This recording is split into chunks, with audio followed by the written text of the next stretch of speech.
Stop what you're doing. We need to have a manga talk because it has been quite a while and I have got some series that I have read, new series that I haven't even talked about yet. I know, crazy, I'm sorry, but I wanted to do that in today's video. So I have compiled a couple of new series that I have been reading and loving, and I thought I would give you guys just a little cheeky review to get you guys into it, because that's one of the things that I see a lot, especially when I do my hauls, like the shorts, TikToks, reels.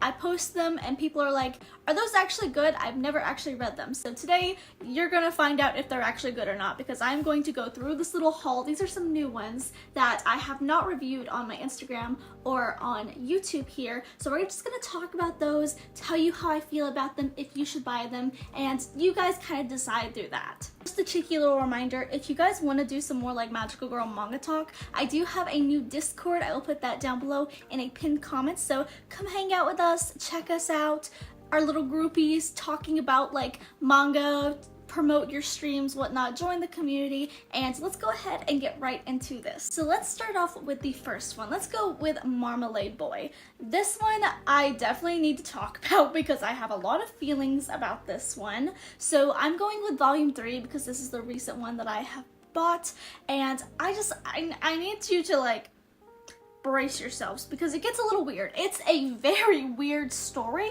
but it's good. And I'm really hoping for the best for the characters, okay? It's kind of like a silly, like little rom-com type of, I don't want to say shoujo. I don't think I want to say shoujo. Kind of like cutesy, like slice of life, romantic kind of anime slash, well, it isn't anime, but this is the manga we're talking about. And it's a little bit older, but it's still a really good one. The anime, like I said, is out there, so go check it out. Basically, we have this girl in the middle who is our main character. And so basically her parents get a divorce and another couple comes along that they meet on vacation, and so it's basically like wife swap. Her dad gets with the other couple's mom and her mom gets with the other couple's dad. It's weird, I know, but just hold on. Anyway, she finds out that one of the boys at school is actually the parents of the couple that her parents got divorced and married into, basically, and that they were going to become like kind of like step siblings and live in the same house. So you have 4 parents and now 2 children living in the same house. It's a very weird story, I'm not gonna lie. The way that they try to justify it is really kind of dumb, I'm not gonna lie. It's really stupid, just kind of being like, oh, we just like each other, you know, just things just happen, so we just got a divorce. But we're not really divorced because we still live with each other, we still respect each other, but we found new partners, you know. It's a little weird. It's very weird. This is our main character, Miki, and the boy that is now living with her, his name is Yu. And so basically, Yu was kind of a jerk to her, and she is like the only one who is like kind of like weirded out by the whole like parents divorcing for each other's parents situation. She's like the only character with a brain in this first manga, I guess. And so anyway, as time goes on, she kind of is just like, you know what? If you can't beat them, I guess you just accept it. And so she starts to learn to accept it. It's a little weird, but over time she falls in love with Yu, who also falls in love with her. And she has a male best friend who is actually in love with her. But once again, he was also kind of a jerk to her and just kind of treated her like kind of like a plaything. Like, he liked her, but he was like, I don't want to go out with you, but secretly wanted to go out with her. And so now that she is involved with Yu, he is like begging at her feet for her to come back. And this girl over here has a crush on Yu, which is now her boyfriend, kind of stepbrother thing. It gets really weird. I know. So anyway, this girl who looks like the female version of Armin from Attack on Titan is now in cahoots with this girl's best friend that was a guy that's begging for her to come back. They are trying to break Miki and Yu up now, trying to interfere in that relationship because once again, she has like a very big crush on Yu. And so that's kind of where volume 3 ends off with these 2 characters. But Yu, I need to talk about her. I need to talk about her because I am hoping and praying that she does not end up with the guy that she was set up with, because the guy that she was set up with in the first volume was her homeroom teacher. I kid you not. And so basically the whole school found out between her and the teacher that they were having a relationship, and basically the school was like, goodbye. And so he had to leave, and of course they're still like kind of in cahoots with like writing each other and stuff. And once again, they're like middle school, high school students, and he is a teacher who had a wife, and she's just like, I'm so depressed because I loved him so much. I love him more than anything, and the school made him go away from me. Like, girl, you are a victim. A victim.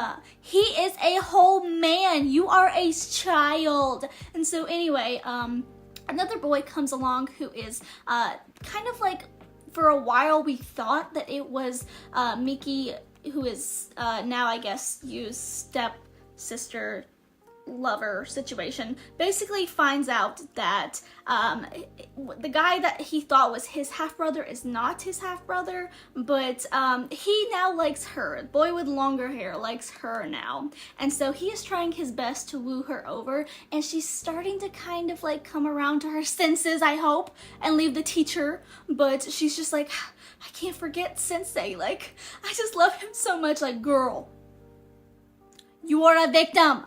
Go for the dude who is literally in class with you, like literally your age. You are a victim. A victim. I don't care if you love him. You are a child. He is your teacher. He is an authoritative figure. Like, you do not need to be seduced by him. So anyway, it's a really weird one. I'm not gonna lie. It's a really weird one, but I'm really rooting that she comes to her senses. Really rooting it. It's a decent manga. I honestly like the comedy in it. It's funny. It's got some cute scenes in it, but like, it's like a big messed up mess. So the next one that we have is one that I picked up the other day that spoiler alert, there should have been a warning on this. There is no warning on this. No like 18 plus warning or anything. I opened this manga and seen some boobs, not gonna lie. A little bit more than just boobs, but anyway. Not gonna lie, felt like it should have definitely come wrapped. Or like at least have something on the front that's like warning. Like for example, over here we have My Dress Up Darling, who does in fact have a warning on it. So like, you know what you're gonna get into when you get it. This has no warning. On the back it says like down here at the very bottom, like it literally says older teen 17 plus. This one is like explicit content, by the way, which this is more explicit than this. So like, where is the warning? What is this? Why? So if you like something a little bit more spicy, check out I'll Never Be Your Crown Princess. And so this one, it's really good. Basically the premise is that this girl is engaged to this guy, which he is like the prince, and she's like a princess, duke, duchess kind of scenario thing. I don't know what their official titles are, but anyway, her father is like, you need to go marry the guy, and she's like, no, because the whole thing is, in this story, the guys possess magic powers, but in order to fuel their magic, they have to have like relationships, and there's a lot of how do you say this, polygamy going on in this world. And so she's like, I don't want a guy who like is polyamorous or whatnot. I want him to be devoted to me. And so she's like, if I am not a virgin, they can't crown me as the princess, you know. And so she goes out and loses it and finds out that the guy that she lost it to was her fiance. Good going. Cliche. So yeah, basically, she had a plan and she literally ruined her own plan because the guy was in a disguise, and he basically fell in love with her upon first sight. And so yeah, now he's like, I'll do anything for you, lady. I love you. Like, you can't escape me now. Kind of a little bit too possessive for me, to be honest. But anyway, it is a little bit more of a spicy one. So if you want to read it, that's on you, not me. Next, we have one of my personal favorites, which is I'm in Love with the Villainess. This was such a good one, and I actually saw this one via TikTok. The anime is so well done, and the manga is also so well done. So basically, the premise of this is that we have this character, which is Ray. I almost said her name was the wrong character, which is this one, which is Claire. So we have Ray and we have Claire, and so basically, Ray is a person who is somehow transported into a video game world and doesn't mind it because it's like her favorite video game. And it's kind of like an otome game where you, the character, are trying to like, you know, get the princes of the game to fall in love with you, but she doesn't want them. She wants the bad girl. She wants literally the person who is the villain in the story, who is the villainess Claire, who is trying to like do all that she can to belittle the main character and also trying to steal the princes away. She is the bad person in the game, but Ray is like, I want her, not them. So it's a really fun, cheeky little manga. It's really cute. So I highly, highly suggest this one. This is one of the ones that I like. And like, you gotta go get it. You gotta give it a good read. Okay, so this next one, you guys have been telling me for a very long time to read this one, and I actually have been, I'm not gonna lie, I've been looking for it, but every time I went to the store, I could only find like volumes like 3. I could not find the first volume, and I'm not gonna start something, and I'm not gonna start the anime until I finish it because I like to read the manga before the anime,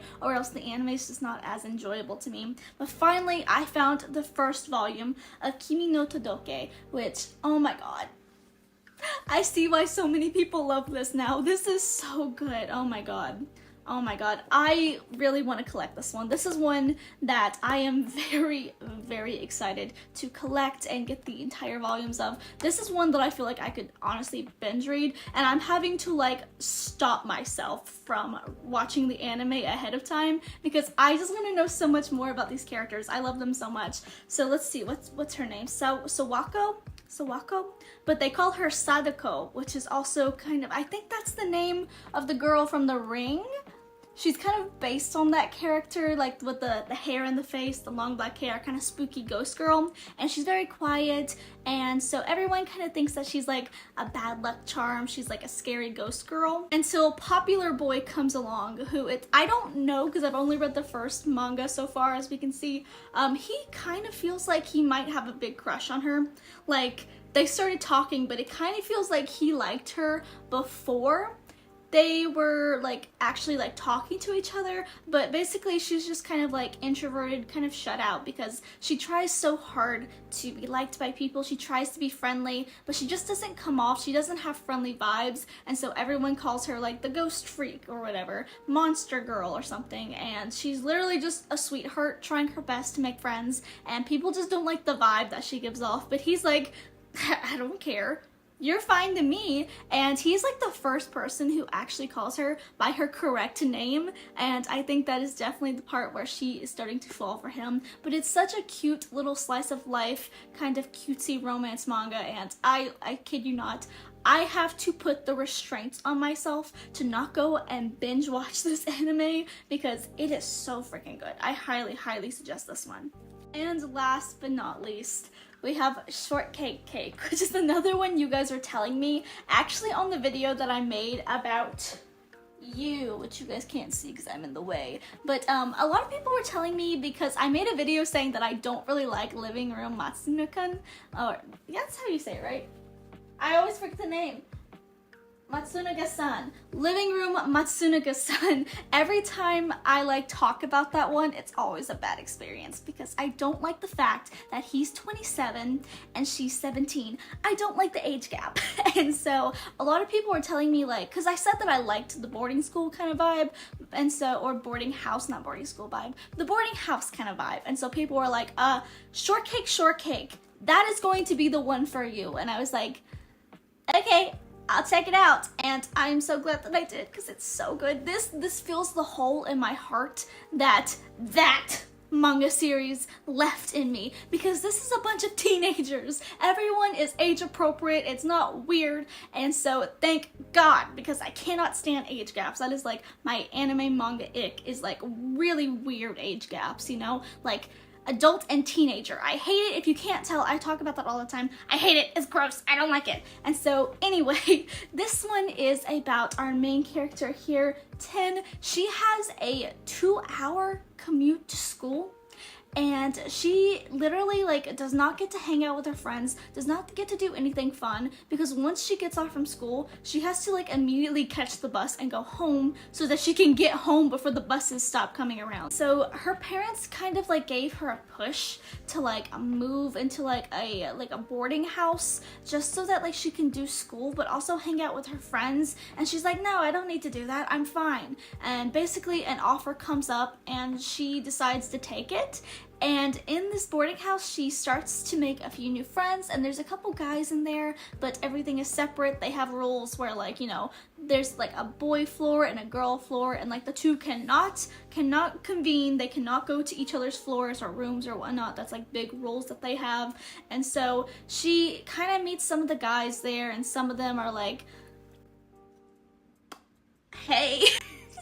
And so basically, it's kind of like this first one kind of just setting up her journey in this new boarding house, setting up the fact that she is trying to make new friends that are girls, and also that some boys got their eyes on her, and she's kind of got her eye on one of the boys. And so yeah, it's a really cute one, and I do have more of this one that I found at the used bookstore that were like $5, but I think they're like volumes 5+, and I only have the first one that I have read, so I need volume 2 and the rest until I'm caught up to the bookstore ones. But yeah, basically this is one of my favorites as well. I want to binge read this one so bad because it is just such a good one. It's a sweet one, and I love the cover arts. If you guys have not seen all of the art, it is so cute. So this is one that I also highly recommend. And so I do have a few more that I picked up at the store the other day. Like for example, this one, I just haven't read it yet. So if you guys would like to see another video like this, let me know, and then maybe we will do that sometime. I know Vlogmas is coming up, so you might be seeing that next year. In 2024, that's an ick. That's an ick. Ugh. Let me know down below in the comments, what have you guys been reading recently? Do you have any suggestions, anything that I should pick up? Let me know down below. Make sure you like, share, subscribe, and I'll see you all in the next video. Bye!